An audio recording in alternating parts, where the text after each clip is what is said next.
अब सत्राजित बोला, संभव नहीं है महाराज, इस मणि को मैं किसी को दे नहीं सकता। लेकिन समय गतिशील होता है, धीरे धीरे समय बीतता गया। एक दिन सत्राजित का भाई उस मणि को अपने गले में पहन लिया और पहन करके, भाई वो मणि जब पहन कर जो भी जाता था चमकता रहता था, लोग उसे देख करके प्रणाम करने लगते थे और निश्चित रूप से डरने लगते थे, लोग उससे भयभीत होने लगते थे। इसलिए एक दिन उस मणि को पहन करके उसका भाई जंगल में शिकार खेलने के लिए चला गया।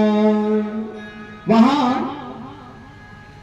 जंगली जानवर शेर ने उसके भाई को मार डाला। उसका भाई वहां जंगल में मर जाता है। यहाँ भगवान श्री कृष्ण पहले ही सत्राजित से कह रहे थे इस मणि को दे दीजिए, लेकिन वह दिया नहीं था। अब उसका भाई जब लौट करके घर वापस नहीं आता है, सत्राजित सोचने लगा यह कृष्ण की ही करामात है, उन्होंने ही हमारे भाई को मार डाला है उस मणि के लालच में। ये बचपन से ही चोर है और इसको आदत आज भी नहीं गई है इसकी, और इसने ही हमारे भाई को मारा है। कई दिन बीत गया, बहुत ढूंढा, परेशान हुआ, नहीं पाया, और लगा समाज में जगह जगह यह कहने कि श्री कृष्ण ने ही हमारे भाई को मार करके वह सीमंतक मणि ले लिया है। भगवान श्री कृष्ण को लांछन लगा रहा है। भगवान श्री कृष्ण जगह जगह अपनी बुराइयां सुने। उन्होंने निश्चय किया कि यह बात ऐसे नहीं बनेगी। मैं अब कुछ प्रबुद्ध नागरिकों को लिए गांव के समाज के कि भैया ये तो बड़ी बदनामी मेरी कर रहा है, आइए देखते हैं आखिर वो मणि गई कहां गई। भाई मैंने तो लिया नहीं। हाँ महाराज आप तो नहीं लिया, सारे लोगों को विश्वास है वो आपसे दुश्मनी बस ऐसा कह रहा है क्योंकि एक बार आपने उससे चर्चा किया था। श्री कृष्ण भगवान कुछ लोगों के साथ जा करके सीमंतक मणि को ढूंढने लगे। जंगल में गए, वहां पर उन्होंने देखा कि एक शेर मरा हुआ पड़ा है और साथ ही साथ कुछ रक्त वहां गिरे हुए हैं। भगवान श्री कृष्ण ने अनुमान लगाया कि शायद यह शेर ही उसको खा ले गया, लेकिन शेर अगर खा ले गया तो शेर कैसे मर गया। रक्त को देखते हुए आगे बढ़ने लगे। आगे जाते जाते एक गुफा उनको मिली। सारे लोगों को बोले महाराज आप सारे लोग यहीं पर खड़े हो जाइए, मैं गुफा के अंदर प्रवेश करता हूँ। भगवान श्री कृष्ण गुफा के अंदर प्रवेश करने लगे। अंदर जाते हैं, देखते हैं एक दिव्य अलौकिक कन्या लड़की, युवावस्था को प्राप्त वह लड़की मणि को लेकर के उससे खेल रही है। कन्हैया देखकर बोले ऐ सुंदरी इस मणि को मुझे दे दे। उस लड़की का पति वही पिताजी बगल में वही अपना काम कर रहे थे, भगवान भजन कर रहे थे। उस लड़की के पिता साक्षात जामवंत जी महाराज थे। जामवंत की पुत्री वह जामवंती थी। जामवंती मणि से खेल रही थी। जब मणि को देने की बात कहने लगे कन्हैया, जामवंत बोले भैया तुम कौन हो, कहां से आ गए हो? सबसे पहले तो तुम मुझसे युद्ध करो। मेरी बिटिया रानी से तुम्हारे बोलने की हिम्मत कैसे हुई? जब मैं पिता होकर के यहाँ पर उपस्थित हूँ तुझे मुझसे बातें करने चाहिए, फिर मेरी पुत्री के पास क्यों तो चले गए? सबसे पहले मुझे युद्ध में हराओ, फिर सीमंतक मणि ले करके जाओ। कन्हैया बहुत समझाए नहीं माने और जामवंत तथा भगवान श्री कृष्ण में बड़ा भारी युद्ध हुआ। 28 दिनों तक युद्ध चला है। जामवंत के शरीर की एक एक हड्डियां, एक एक गांठ टूट गई। महाराज जामवंत जान गए कि साक्षात यह नारायण जी हैं। तत्पश्चात वह जामवंत जी भगवान नारायण के पैरों में गिर जाते हैं। महाराज मैं आपको जान गया, आपको मैं पहचान गया। जाने त्वां सर्वभूतानां कहो बोला विष्णु पुराण पुरुषम प्रभो विष्णु मधेश्वरा। कहने लगे ए प्रभु आप श्री कृष्ण के रूप में अवतार लिए हैं। तब श्री कृष्ण बोले मुझे इस मणि को चुराने की कलंक मुझे लगा हुआ है। ऐ जामुन तो इस मणि को मुझे दे दो, क्योंकि समाज में बड़ी बुराई हो रही है। मैं इस मणि को लूंगा नहीं, लेकिन मेरे ऊपर कलंक लगा हुआ है, इसलिए ले जा करके मैं इसे सत्राजित को दे देना चाहता हूँ। जामवंत बोले महाराज यह मणि ही नहीं, इस मणि के को खेलने वाली मेरी पुत्री को भी आप लेके जाइए, क्योंकि आपसे सुंदर और श्रेष्ठ वर मुझे नहीं मिल सकता। नारायण बोले जामवंत जैसे आपकी इच्छा, और जामवंती को साथ ले करके और यह मणि भी सीमंतक मणि को लेकर के कन्हैया बाहर आए। आकर के वह सीमंतक मणि को सत्राजित महाराज को दे देते हैं। सत्राजित जब वह मणि प्राप्त कर लिया, पा गया, अब समाज में लोग उसको थू थू करने लगे कि भगवान श्री कृष्ण को तूने चोरी लगाया, कलंक लगाया, तेरा कहीं नरक में ठिकाना नहीं होगा। देख भगवान नारायण की कृपा से ही आज तेरी मणि तेरे पास आ गई। अब वह लज्जित सा हो गया। लज्जित हो करके बोला महाराज अब मणि मुझे नहीं चाहिए, यह मणि आप ही रख लीजिए महाराज। भगवान बोले मणि मुझे नहीं चाहिए, मैं तो सीधा साधा अपना जीवन यापन करना चाहता हूँ, मुझे बहुत धन दौलत की लालच लोभ नहीं है, यह मणि आप ही रखिए। लेकिन सत्राजित बोला महाराज अब मणि मैं नहीं ले सकता हूँ, इस मणि को आप ही ग्रहण करिए, और साथ ही साथ मेरी पुत्री सत्यभामा है, इस सत्यभामा को भी आप ही स्वीकार करिए। बोलिए वृंदावन बिहारी लाल के। इस प्रकार से कन्हैया का यह तीसरा विवाह हुआ। पहला विवाह किसके साथ? रुक्मिणी के साथ। दूसरा विवाह किसके साथ हुआ? जामवंत की पुत्री जामवंती के साथ हुआ। तीसरा विवाह किसके साथ हुआ? सत्राजित की पुत्री सत्यभामा के साथ हुआ। कह रहे महाराज, राजा परीक्षित कहने लगे महाराज क्या और भी विवाह उनके जो हुए थे उसके बारे में भी थोड़ा सा विस्तार से बताएंगे? सुखदेव महाराज कहने लगे मृत्यु के निकट आ गए हो तुम परीक्षित, फिर भी तुझे भय नहीं लग रहा है? आज भी चाह रहे हो कि विवाह की बातें आपको अच्छी लग रही हैं? ऐ प्रभु मुझे तो भूल गए, मैं सर्प कल काटेगा, मैं मृत्यु को प्राप्त होऊंगा, ये सारी बातें मेरे मन मस्तिष्क से निकल चुकी हैं। आप ऐसी दिव्य अलौकिक कथाएं सुनाए हैं, अब मुझे अपने जीवन से कोई मोह नहीं रहा है। नारायण की कथाओं को आप प्रभु ऐसे ही सुनाइए।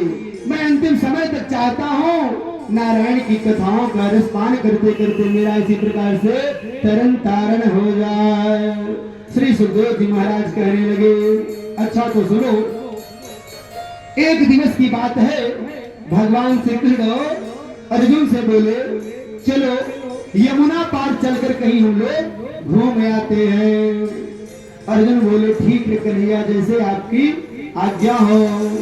अब अर्जुन कन्हैया के साथ यमुना के पार टहलने घूमने चले जाते हैं। वहां पर यमुना के तट पर बैठी एक कन्या तपस्या कर रही थी। भगवान श्री कृष्ण अर्जुन देख रहे हैं इस निरावान स्थान पर यह सुंदरी कौन है और क्यों यहाँ अकेले बैठी है, किसका ध्यान लगाए हैं? भगवान श्री कृष्ण अर्जुन से कहते हैं अर्जुन तनिक पता लगाओ यह कौन सी कन्या है, कहाँ से है, किस राजा की लड़की है, कहीं किसी दुख या परेशानी में तो नहीं है? अर्जुन बोले महाराज ठीक है। अर्जुन चले जाते हैं, जा करके उस कन्या से पूछते हैं तुम कौन हो? ऐ सुंदरी तुम कौन हो? क्यों यहाँ पर आई हो? क्या कर रही हो? कहने लगी वह कन्या, मैं महाराज सविता की पुत्री हूँ। किसकी पुत्री हूँ? सविता की पुत्री हूँ। मेरा नाम कालिंदी है। बोली मेरा नाम कालिंदी है और मैं यहाँ द्वारिकाधीश को पति के रूप में पाने के लिए ही प्रार्थना कर रही हूँ, तपस्या कर रही हूँ। ऐसी बात है? जी भैया यही बात है, इसीलिए मैं यहाँ पर तपस्या कर रही हूँ। अर्जुन आकर के कन्हैया को सारी बात यथावत बता दिए। कन्हैया बोले तो भैया जब मेरे को ही पाने के लिए वह भगवान की तपस्या कर रही है तो चलिए हम चल करके उससे बातें करते हैं। भगवान नारायण श्री कृष्ण भगवान द्वारिकाधीश जाते हैं, कालिंदी से मिलते हैं और कालिंदी को भी अपने पत्नी के रूप में स्वीकार करते हैं। अर्जुन मौके पर रह करके वहां पाणी ग्रहण संस्कार करवा देते हैं। वृंदावन बिहारी लाल के। इस प्रकार से भगवान श्री कृष्ण का 4 विवाह हुआ। इनका क्या नाम था? चौथे विवाह की पत्नी जो थी इनकी कालिंदी था। कालिंदी के पिता का क्या नाम था? सविता था। सविता के पुत्री थे। अरे महाराज 5वें विवाह का भी थोड़ा सा जिक्र कर दीजिए। अच्छा ठीक है। करे उज्जैन देश के राजा अवंती नरेश के राजा थे, अवंती देश के, और विंद और अरविंद उनकी बहन का नाम मित्र वृंदा था। उज्जैन देश के राजा कौन से थे? विंद और अरविंद। उनकी बहन का नाम वृंदा था। क्या नाम था? वृंदा था। उनके भाइयों ने उनका विवाह दुर्योधन से करने का निर्णय ले लिया था। जबकि वृंदा भगवान श्री कृष्ण को अपना पति मान चुकी थी, वह सदैव नारायण का ही माला जपती थी, नारायण के नाम का, कि मेरा विवाह होगा तो कन्हैया से ही होगा। जब भगवान इस बात को जान पाते हैं फिर श्री कृष्ण भगवान मित्र वृंदा का हरण करके द्वारिका लेकर चले आते हैं। इस प्रकार से कन्हैया का 5वां विवाह वृंदा के साथ हो गया। अच्छा महाराज 6वां विवाह करे। एक थे महाराजा नरेश, कौशल नरेश नग्नजित थे, जिनकी बेटी का नाम सत्या देवी था। सत्या देवी से इनका 6वां विवाह हुआ। महाराज क्यों हुआ, कैसे हुआ, थोड़ा सा बता दीजिए। अच्छा तेरे राजा ने ऐसा एक शर्त रखा था अपने नगर में कि जो इन 7 बैलों को, बहुत ही बिगड़े दुष्ट बैल थे, 7 बैलों को जो लगातार एक बार में नाथ देगा, मैं अपनी पुत्री का विवाह उसी से कर दूंगा। सारे लोग प्रयास करके थक गए, लेकिन उन 7 बैलों को कौन कहे, एक बैल को भी कोई नाथ नहीं पाया। भगवान नारायण वहां पहुंचे और 7 बैलों को एक साथ नाथ दिया। इस प्रकार से सत्या के देवी के साथ इनका विवाह हो गया। अच्छा महाराज, और अन्य विवाह 7वां विवाह किसके साथ हुआ? वसुदेव की छोटी बहन श्रुतकीर्ति थी। वसुदेव महाराज की छोटी बहन श्रुतकीर्ति थी, जो कृष्ण भगवान की बुआ लगती थी। अपनी बेटी भद्रा देवी का विवाह कन्हैया से करने का संकल्प कर चुकी थी और इस प्रकार से अपनी बेटी भद्रा देवी का विवाह कन्हैया से करवा दे। 8वां विवाह महाराज थोड़ा थोड़ा बता दीजिए, बड़ा अच्छा लग रहा है। ये सारी बातें मैं नहीं जानता था महाराज, और जिस कन्हैया ने गर्भ में मेरी रक्षा किया था, आज उनके विवाह की कथा सुन करके मन बड़ा पुलकित हो रहा है महाराज। अच्छा ठीक है परीक्षित, तुम्हारा बहुत मन कर रहा है, 8वां विवाह भी मैं बताता हूँ। कहने लगे मध्य देश के राजा की कन्या लक्ष्मणा, मध्य देश के राजा की कन्या लक्ष्मणा का विवाह भी कन्हैया के साथ हुआ। महाराज वो कैसे हुआ था?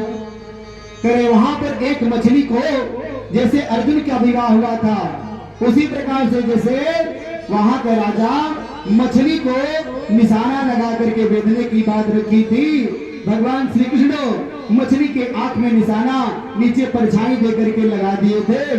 इस वजह से वहां लक्ष्मणा के साथ इनका विवाह हो गया था। बोले वृंदावन बिहारी लाल के। ये 8 विवाह मुख्य रूप से उनके इस प्रकार से हुए थे। महाराज लेकिन लोग तो कहते हैं उनके पास 16,108 रानियां थी। हाँ परीक्षित, लोग सही कहते हैं उनके पास 16,108 रानियां थी। तो महाराज 16,108 रानियों का क्या वर्णन है, आज तो आपने बता दिया। अच्छा, कह रहे हैं प्राग ज्योतिषपुर का राजा भौमासुर, वो बहुत ही अत्याचारी राजा था। वो अपने मन में संकल्प बनाया था कि 20,000 राजकुमारियों का एक साथ मैं वर्ण करूंगा। वह देश देश के राजाओं को पराजित करता और उस नगर की जितनी भी अविवाहित लड़कियां होती उनको ले आकर के अपने बंदी गृह में डालता जाता, रखता जाता। गिनती कर रहा था, जिस दिन 20,000 पूरा होगा उसी दिन इन सबको मैं साथ में ब्याहूंगा। भगवान श्री कृष्ण जब सुने कि इतने राजाओं को यह जीत करके निरपराध कन्याओं को सता रहा है, पीड़ित कर रहा है, लोगों के जीवन से खिलवाड़ कर रहा है, तो कन्हैया तो धरती के भार को उतारने के लिए आए ही थे। 16,100 कन्याएं हुई थी। उसी समय राजा भौमासुर के यहाँ पहुंच करके भौमासुर के साथ बहुत संग्राम किए नारायण और उसे मार गिराया। 16,100 सारी कन्याओं को मुक्त कर दिया। सारी कन्याएं कहने लगी महाराज मैं बल्कि जेल खाने में ही सही थी, आपने मुझे मुक्त करके मेरे ऊपर और विपत्ति खड़ी कर दिया। अब लो महाराज।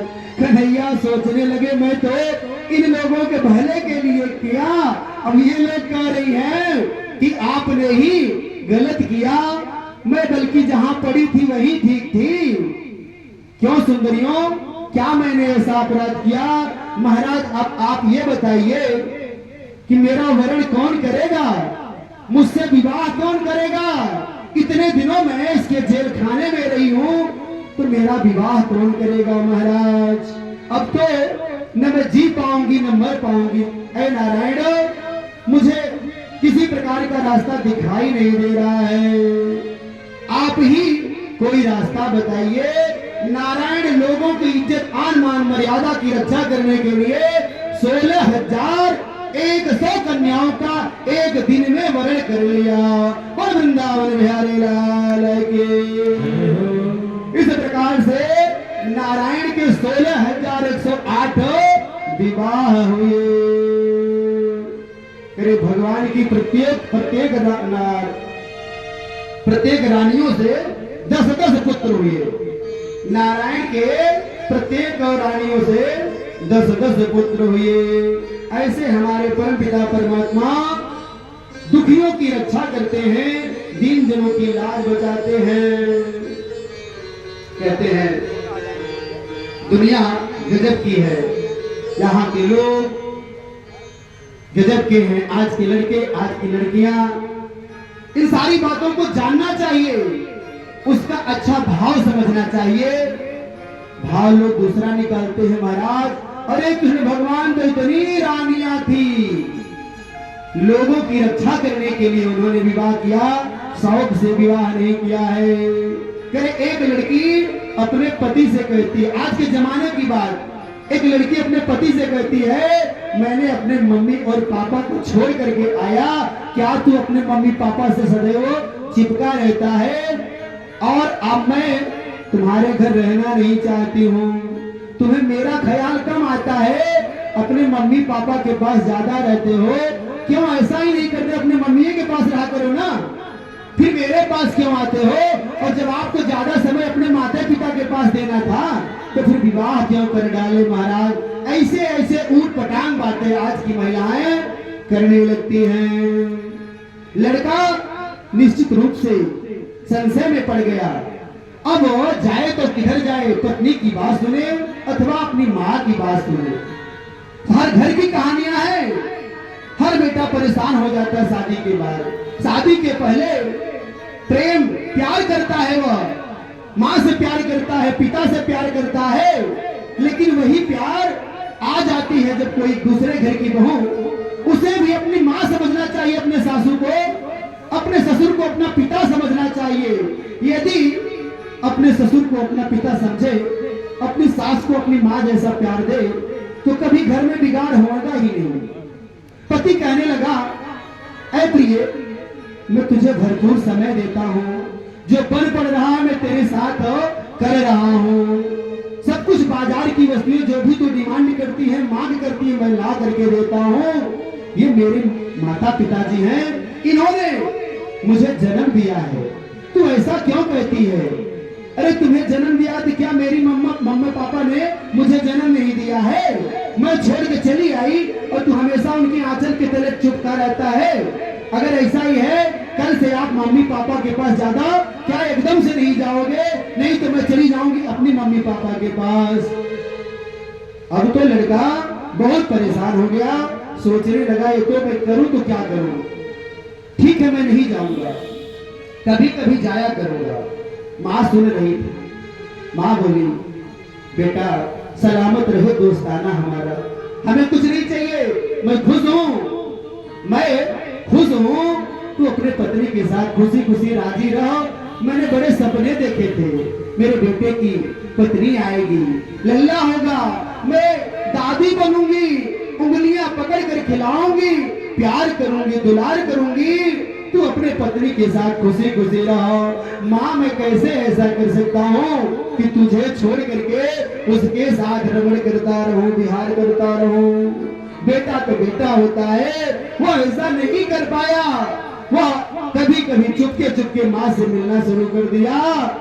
पत्नी को लगा अब ये मुझे इग्नोर कर रहा है, मेरी बातों को नहीं मान रहा है। आज मोबाइल का जमाना, फोन करती है घर पर, मम्मी मैं अब रहने वाली नहीं, ये तो मेरा ध्यान ही नहीं देते हैं, ऐसे व्यक्ति से मेरी शादी आपने कर दिया। बहुत सारी गालियां अगुआ महाराज को मिलने लगती है, वो जिसने शादी करा दिया। शादी करवाना बड़ा धर्म का काम है, लेकिन ऐसी ऐसी नारियां हैं, वह विभिन्न प्रकार की बातें अपने मम्मी से करने लगी। बिटिया ऐसी बात है, हाँ माँ मैं अब नहीं रहना चाहती हूँ, ऐसा रहने से अच्छा तो है मैं तेरे पास रहूंगी। जब मुझे चूल्हा बर्तन ही करना है तो मैं क्यों यहाँ रह करके इनके घर का चूल्हा बर्तन करूंगी, अपने घर आ जाऊंगी। हाँ बेटा ठीक है, तू आ जा, क्या मतलब है? और आज अगर तू दब गई ना तो जीवन भर तू दबी रहेगी। माँ भी गजब का साथ देती है, जबकि जान रही है कि मेरी बेटी यहाँ आ जाएगी, कितने दिन मैं रख पाऊंगी? 4 बहुओं को कोई रख सकता है, एक बेटियों का रखना मुश्किल है, कोई रख नहीं सकता। लेकिन नहीं, माँ के बहकावे में आकर के वो घर वापस लौट आती है। धीरे धीरे संबंध विच्छेद हो जाता है, कोर्ट कचहरी का चक्कर लगता है, अंततः दोनों में छोड़ छुड़ाव हो जाता है। आज के लोग ऐसे ही रिश्तों को बना रहे हैं, बिगाड़ रहे हैं। पहले छोटे छोटे बच्चे ढोल खेला करते थे, लकड़ियों को लेकर के, ढोल को लेकर के एक घर बना डालते, धीरे धीरे छोटा सा घर बनाते, अपना पैर उसमें डाल देते, पैर रख करके मिट्टियां रख रख के घर बनाते। काफी देर तक खेलते रहते, खेलते रहते, खेलते रहते। माँ उधर से आवाज लगाई, लल्ला तू कितनी देर से खेल रहा है, चल दौड़ के आजा, दूध पी ले, भोजन कर ले। नहीं माँ थोड़ा सा और खेलने दे। नहीं लल्ला तू आजा, और आकर के दूध पीने, कब से कुछ खाया नहीं है। जब लल्ला देखता है कि अब मैया मानने वाली नहीं है, अपने ही द्वारा बनाए हुए उस घर को 1 लाख भक्त से मारता है और वह टूट फूट के खत्म हो जाता है मिट्टी का बना हुआ घर। आज के लोग घरों को ऐसे ही बना रहे हैं, ऐसे ही बिगाड़ रहे हैं, इतना झटका से तोड़ दे रहे हैं, घर का मायने ही नहीं उनको समझ में आ रहा है। घर मायने क्या होता है? जीवन में सब कुछ करिए, लेकिन परिवार के साथ मिलजुल करके हर व्यक्ति को रहना चाहिए। यदि परिवार में मिलजुल करके नहीं रहेंगे तो बाहर वाले क्या कर लेंगे? बाहर वाले चाय के चौराहे में बैठ के चाय पीजिए, 4 लोगों को पिलाइए, वाह भाई वाह आप तो बहुत अच्छे हैं पंडित जी, मिश्रा जी, बाबू साहब, जो भी हैं। लोग तब तक ही साथ देते हैं जब तक रुपया पैसा साथ रहता है, लेकिन अपना परिवार सदैव साथ देता है। हर विपत्ति में, आपत्ति में सबसे पहले परिवार ही खड़ा होता है। हम लोग अपने जीवन काल में जब पढ़ाई किया करते थे, स्काउटिंग रोवर रेंजर की ट्रेनिंग मैंने लिया, वहां हम लोगों को सिखाया जाता था। दिन भर में शाम को हम लोग बैठते थे, 1 घंटे की धर्म सभा होती थी। धर्म सभा में होता क्या था? ये सभा ही धर्म की सभा थी, झूठ किसी को नहीं बोलना है। दिन भर जो आप लोगों ने सीखा, जो बुरा लगा या यहाँ पर जो भी बुराइयां आपको दिखी, निश्चिंत रूप से आप बता दीजिएगा। गुरुदेव लोग कहते थे, सारे लोग खुल करके बताओ, मैं उसके लिए दंड नहीं दूंगा, विचार किया जाएगा, विमर्श किया जाएगा, आखिर कुछ रास्ता निकाला जाएगा ना। ठंडियों के मौसम में कैंप फायर हुआ करता था।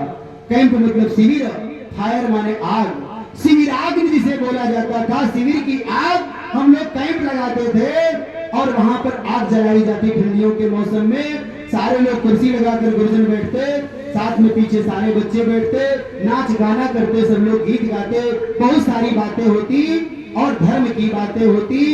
घर में भी ऐसा होना चाहिए। दिन भर कहीं रहिए, कुछ भी करिए, कहा गया धर्म, अर्थ, काम, मोक्ष, ये पुरुषार्थ चतुष्टय है।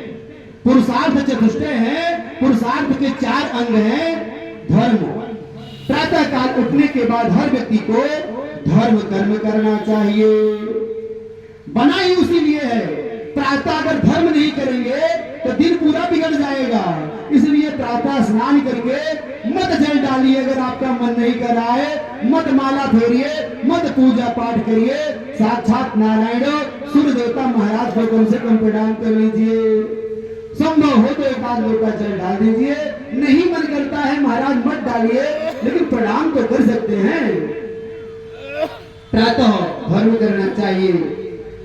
धर्म, अर्थ, धर्म का कार्य करने के बाद अर्थ अर्जन करने के लिए लग जाना चाहिए। हर व्यक्ति को जितनी औकात है, जितने लायक हैं, 2 पैसा, 4 पैसा, 1000, कई लाख, जितने लायक हैं, अर्थार्जन करना चाहिए, धन कमाना चाहिए। धन कमाने का मतलब चोरी करना नहीं, डकैती करना नहीं, धर्म से धन को कमाइए, एकत्रित करिए। फिर दूसरा जो प्रहर होता है वो अर्थ का होता है, अर्थार्जन करना चाहिए, क्योंकि कलयुग में अर्थ का युग है। जिसके पास धन नहीं है, लिखे हैं निर्धन पुरुष पतंग समाना। जो निर्धन पुरुष है वो पतंगे के समान है, वो जल जाते हैं, राख हो जाते हैं, कोई पूछने वाला उनको नहीं है। इसलिए धन कमाना मुख्य है, कमाइए, लेकिन रास्ता अच्छा होना चाहिए। धर्म के द्वारा धन को कमाइए, अस्थाई रहेगा। हो सकता है समय लगेगा कमाने में, इकट्ठा करने में, लेकिन अस्थाई धन होगा। तेरे धर्म, अर्थ, काम। तीसरी बेला जो होती है वो काम की होती है। काम क्रीड़ा, आमोद प्रमोद करिए, अपने घर परिवार के साथ खुल करके बातें करिए। यदि अपने घर वालों के साथ अपने मन की हरास नहीं निकालेंगे भैया, तो बाहर गणास बन के निकलेगी। इसलिए अपने मन की हरास घर में ही निकाल लेना चाहिए हर व्यक्ति को, नहीं तो जिस दिन बाहर हो गणास बन के निकलेगी तो दूसरों का ही नाश नहीं करेगी, आपका भी नाश कर डालेगी। हर व्यक्ति प्यार करना चाहता है, प्यार सबको अच्छा लगता है। माँ हो, भाई हो, बहन हो, दादा हो, बाबा हो, और सबने प्रेम किया है। प्रेम का स्वाद सभी लोग जानते हैं। फिर भैया अपने मम्मी पापा, अपने घर परिवार वालों से प्रेम क्यों नहीं करते हैं? जीवन में कुछ भी करिए, लेकिन अपने माता पिता से प्रेम करिए, क्योंकि मैया और पिता से बढ़कर कोई दोस्त और मित्र नहीं होता है। जीवन में कितना भी बुरा आप करके आए हो, अपने माता पिता को जरूर बता देना चाहिए, अच्छी सलाह देंगे। आज लोग लड़कियां लेकर के भग जा रहे हैं, लड़कियां लड़कों को लेकर भग जा रही हैं, बहुत सारे कांड लोग कर डाल रहे हैं। क्यों? क्योंकि मंथन नहीं हो रहा है, अपनी बातों को अपने तक सीमित रखे हैं। जब करके आते हैं तब पिता को पता चल रहा है ऐसा हो गया। अरे तूने एक बार बताया होता तो मैं ऐसा नहीं ऐसा कर देता, तू भी तो मेरी संतान ही है। इसलिए जब बातें होंगी तो बातें बिगड़ेंगी नहीं। हम दो भाई हैं, आज तक बताए अब भी हम लोगों की औकात नहीं कि अगर कहीं जा रहा हूं मेरी मैया को मालूम न हो, मां मैं जा रहा हूं आता हूं। भाई बताने में क्या जा रहा है, कुछ ले रही है। संज्ञान में होनी चाहिए बातें। अच्छा काम किए हो तब भी संज्ञान में डाल दीजिए, बुरा काम किए हो तब भी अपने माँ और पिता के कानों में संज्ञान में डाल देना चाहिए। और निश्चित रूप से सबको अपने परिवार वालों से प्यार करना चाहिए। जब बच्चों को परिवार में प्यार नहीं मिलता है, पड़ोसी के यहाँ प्यार ढूंढना शुरू कर देता है, गांव में परिवार ढूंढता है, समाज में प्यार ढूंढना चाहता है, क्योंकि प्यार सम्मान सबको चाहिए। कौन ऐसा है जो प्यार नहीं चाहता, जो सम्मान नहीं चाहता? हम अगर अपने पुत्र को पुत्री को प्यार नहीं देंगे तो दूसरा कोई देना शुरू कर देगा। मेरा पुत्र मेरा नहीं रह जाएगा, दूसरे का हो जाएगा। मेरी बहू मेरी नहीं रह जाएगी, दूसरे की बहू बन जाएगी। अपने परिवार को प्यार करो, अपने माता पिता को प्यार करो। सिर्फ बच्चों का ही कर्तव्य नहीं है, माता पिता का भी कर्तव्य है। प्यार करिए। पैसा दे दिए, ठीक है बेटा ले जाओ, 10,000 अकाउंट में ले जाओ, अपना काम करो, फीस दे दो। भैया क्यों दे दे हम फीस 10,000 की? फीस तो सिर्फ 1300 रुपए लग रही है, 10,000 क्या करोगे? मुझे बता दो, 10 नहीं 1 लाख ले लो, कोई बात नहीं, मैं जानू तो। खाओ पियो मौज करो मस्ती करो, लेकिन मुझे बता करके करो। और हर बच्चे का कर्तव्य है कि बताकर ही करना चाहिए। कभी परिवार में बिगाड़ नहीं होगा। मेरे विचार से परिवार दिन प्रतिदिन आगे बढ़ता जाएगा। धर्म अर्थ काम, काम का समय होता है। भगवान रामचंद्र कृष्ण सारे लोगों ने विवाह किया है, प्यार किया है, प्रेम किया है, ऐसा नहीं है। लेकिन नहीं, सब लोगों ने सिस्टम से किया है, समय का ध्यान रखते हुए किया है। आज वो लोग पूजनीय हैं। सब लोग सब कुछ करिए, सब कुछ करने के लिए बना है, लेकिन सब संयमित ढंग से करिए। नियम सबके बने हुए हैं, संयम बने हुए हैं, नियम और संयम से करना चाहिए।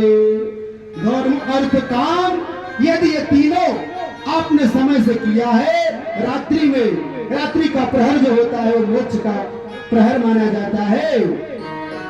यदि तीनों सिस्टम से हुए हैं, रात में नींद वो चकाचक आएगी, तो नींद की गोली खाने की किसी को काम नहीं पड़ेगी। लेकिन अगर तीनों में से कोई भी सिस्टम बिगड़ा हुआ है, तो नींद की गोली खाने पर भी नींद जल्दी नहीं आएगी, वो भी काम करना बंद कर देंगे। इसी प्रकार से जीवन में भी बना है, प्रथमेन विद्या अर्जितम, द्वितीय ना धनार्जितम, तृतीय ना धर्मम करिष्ये, चतुर्थे क्यों करिष्यते। प्रथमेन विद्या अर्जितम, पहले की उम्र लोगों की 100 साल की मानी जाती थी। 100 सालों को 4 भागों में डिवाइड कर दिया गया, बांट दिया गया कि महाराज 100 साल की उम्र होती है तो पहला वाला जो भाग है वो 25 साल। 25 साल में बताया क्या गया वेदों में, प्रथमेन विद्या अर्जितम, प्रथम विद्या का अर्जन करना चाहिए। खूब शिक्षा लीजिए, धन के चक्कर में मत पड़िए। 25 साल की उम्र तक ये तब की बात बताई गई है, आज की बात नहीं है। आज तो उम्र 60 साल है, औसत आयु लोगों की 60 वर्ष है। 60 वर्ष से ज्यादा इस समय जो जीवित हैं वो मानव नहीं है, वो साक्षात देवता की श्रेणी में है। उनकी पूजा करनी चाहिए, उनसे आशा नहीं रखना चाहिए। वो वंदनीय है, पूजनीय है, क्योंकि आज के कलिकाल में, आज के ऐसे बिगड़े हुए माहौल में, जहाँ का अन्न, समय सब कुछ दूषित है, इस दूषित अन्न को खा करके जो व्यक्ति जीवित है 60 साल से ज्यादा, वो निश्चित रूप से देवता है, मानव नहीं है। फिर 25 साल की उम्र किस चीज के लिए है? प्रथमे न विद्या अर्जितम। जिसने 25 सालों तक विद्या का अध्ययन नहीं कर लिया, वो आगे नहीं कर पाएगा। द्वितीय न धनार्जनम। दूसरी अवस्था 25 से 50 साल की मानी जाती है। आज मेरी उम्र है, खूब पैसा कमा सकता हूँ और इस उम्र को और जगहों पर भी बर्बाद कर सकता हूँ। 50 साल के बाद जब बच्चे बेटियां बेटे खड़े हो जाएंगे, डिमांड करेंगे, तो मुंह से आवाज नहीं आएगी। महाराज, पढ़ाई लिखाई सिर्फ नौकरी के लिए नहीं किया जाता है। एक लोग ऐसे कहने लगे, महाराज वो तो बहुत पढ़े लिखे हमारे पति हैं, लेकिन क्या किए? कुछ नहीं किए। जीवन जीना सीखना ही पढ़ाई है। भाई पढ़ाई लिखाई का मतलब है जीवन जीना सीख जाए। प्रथमे न विद्या अर्जितम, द्वितीय न धनार्जनम, तृतीय न धर्मम करिष्ये। तीसरी उम्र 50 से 75 साल की उम्र बताई गई, धर्म कर्म करने की है। जितना भी कर सको धर्म कर्म करना चाहिए। चतुर्थे किम करिष्यते।